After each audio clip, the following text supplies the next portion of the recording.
Welcome to my channel పేదరాశి పెద్దమ్మ కథలు. ఈరోజు మనం తెలుసుకోబోయే కథ చాదస్తపు తల్లి. అనగనగనగా అందమైన గ్రామం గూడాపురం. అందులో హనుమయ్య కుటుంబం నివసిస్తుంది. హనుమయ్య చిన్నపాటి ఉద్యోగం చేసుకుంటూ ఉంటాడు. ఆయన భార్య సుజాతమ్మ చాలా చాదస్తపురాలు. చాదస్తం అంటే చిన్న చాదస్తం కాదు, చేసిన పనినే మళ్ళీ చేస్తుంది. దైవభక్తి కూడా చాలా ఎక్కువ. వంటని కూడా చేసిందే మళ్ళీ మళ్ళీ చేసుకుంటూ ఉంటుంది. తల్లిగారంటే పంచప్రాణాలు. వారి కోసం తన ప్రాణాన్నైనా ఇచ్చేస్తుంది.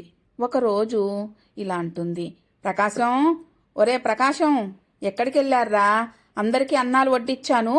కాళ్ళు చేతులు ముక్కు మూతి అన్నీ కడుక్కొని భోజనాలకు రండి. ఇంతలో ప్రకాశం అక్కడికి వస్తాడు. ప్రకాశం కూడా తల్లిని మించిన చాదస్తం గలవాడే. ఏంటమ్మా, భోజనం చేయడానికి ముక్కు మూతి కడుక్కోవడం దేనికి? చేతులు ఒకటి కడుక్కుంటే సరిపోతుంది కదా. అయినా వాళ్ళందరినీ నేను వెళ్ళి పిలవలేను. నాకు అన్నం వడ్డిచ్చేయి, నేను తినేస్తాను అని అంటాడు. సరేరా, పళ్ళెంలో అన్నం వడ్డిచ్చే ఉంది, నువ్వెళ్ళి తిను, నేనెళ్ళి వాళ్ళని తీసుకొస్తాను.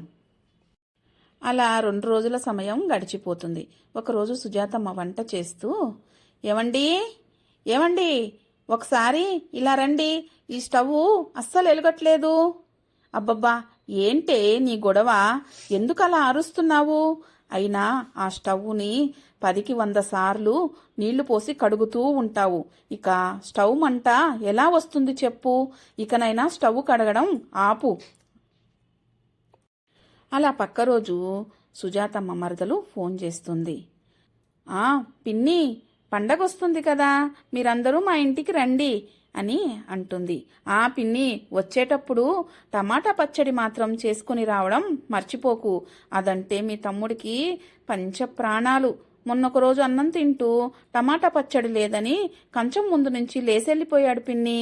అలాగే పిల్లల కోసం రవ్వ లడ్డులు, సున్నుంటలు అన్నీ చేసుకుని రా పిన్ని. నీ చేతి వంట అమృతంలాగా ఉంటుంది. అలాగే వచ్చేటప్పుడు అవన్నీ చేసుకుని వస్తానులే. అలాగే జీడిపప్పు మైసూర్పాకు కూడా తీసుకుని వస్తాను.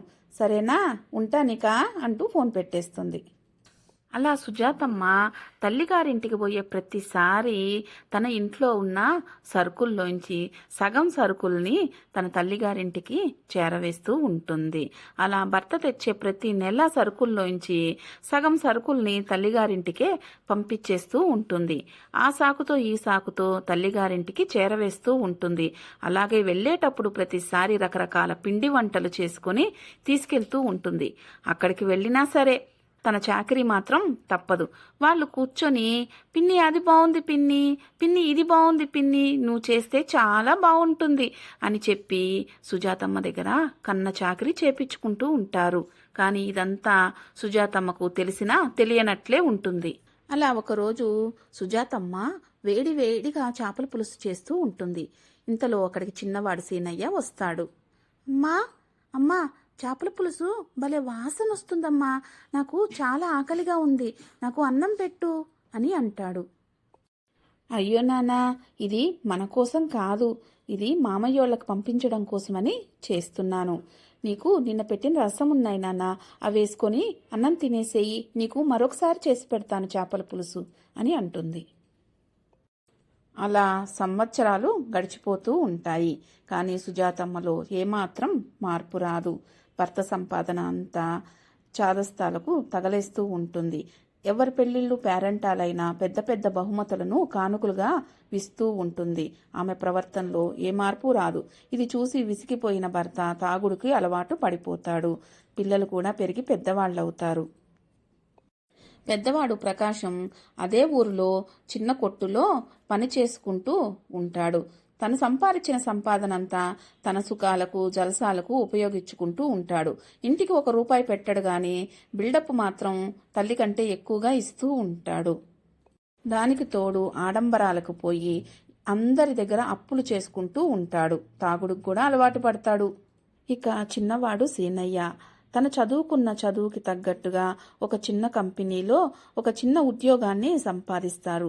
ఇక ఇంటి పరిస్థితి అంతా, పోషణ అంతా తన మీదే పడుతుంది. ఆ భారాన్నంతా తనొక్కడే మోస్తూ ఉంటాడు. ఒకరోజు ఒకరోజు సీనయ్య డబ్బులు తీసుకొచ్చి తల్లి చేతులకి ఇస్తాడు. అబ్బా నాయన, సమయానికి తీసుకొని వచ్చావు. జీతం డబ్బులతో చాలా పనుంది.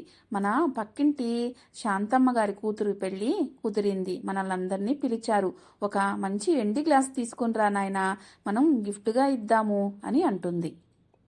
ఏంటమ్మా నువ్వు, వచ్చిన జీతం ఇంటి ఖర్చులకే సరిపోదు అని అనుకుంటుంటే నువ్వు ఇలా ఇండి గ్లాసులు, పట్టు పంచెలు, దోతీలు, చీరలు పెట్టాలని చూస్తూ ఉంటావు. మన ఆర్థిక పరిస్థితిని ఏమన్నా నువ్వు చూస్తున్నావా అసలు?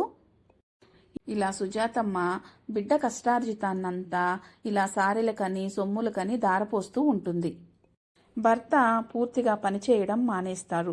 దీనికి తోడు ఇద్దరికి బీపీలు, షుగర్లు, కుటుంబంలో సఖ్యత లేకపోవడం, పిల్లలకిద్దరికి పెళ్లి వయసు వచ్చినా ఎవ్వరి పిల్లను కూడా ఇవ్వరు. సుజాతమ్మ చాలా మంచిది. కోడల్ని పువ్వుల్లో పెట్టి చూసుకుంటుంది. ఒక్క పని కూడా చెప్పదు. కానీ పిల్లని ఎవ్వరూ ఇవ్వరు. ఎందుకంటే పెద్దవాడికి చాలా కోపం. తల్లిదండ్రులను నొప్పించకనే నొప్పిస్తూ చాలా బాగా తాగుడుకు అలవాటు పడిపోతాడు. ఇంట్లో చుట్టాల ముందు, తెలిసిన వాళ్ల ముందు తల్లిదండ్రులను తిట్టడం, తాగడం చేస్తూ ఉంటాడు. వచ్చిన జీతంలో కాక అప్పు చేసి మరీ తనకు కావలసినవన్నీ వస్తువులన్నీ కొనుక్కుంటూ ఉంటాడు. పెద్దవాడి తీరును చూసిన బంధువులు ఎవ్వరూ వాడికి పిల్లని చూడడానికి ఇష్టపడరు. పెద్దవాడికి అయితే మేము సంబంధాలు చూడం, చిన్నవాడు చాలా మంచివాడు కాబట్టి వాడికి సంబంధాలు చూస్తాం అని అంటారు. కానీ సుజాతమ్మ మాత్రం ససేమిరా ఒప్పుకోదు. పెద్దవాడికి పెళ్లి అయితేనే చిన్నవాడికి చేస్తాను అని అంటూ పాపం చిన్నవాడిని కూడా అలాగే ఏడిపిస్తూ ఉంటుంది. పెద్దవాడికి సంబంధాలు రావు, చిన్నవాడికి వచ్చిన సంబంధాలను కూడా కుదరనివ్వదు సుజాతమ్మ. పాపం ఇద్దరికి 30 సంవత్సరాల వయసు దాటిపోతుంది. పోనీ చిన్నవాణ్ణి ఎవరినన్నా చూసి ప్రేమించి పెళ్లి చేసుకోరా అంటే 30 ఏళ్ళు వచ్చేసాయి, ఇప్పుడు నాకేంది ప్రేమ పెళ్లి అని అంటూ ఉంటాడు. నువ్వు గాని ఎవరినన్నా ప్రేమించి పెళ్లి చేసుకుంటే మేమిద్దరం పురుగుల మందు తాగి సస్తాం అని అంటూ బెదిరిస్తూ ఉంటుంది సుజాతమ్మ.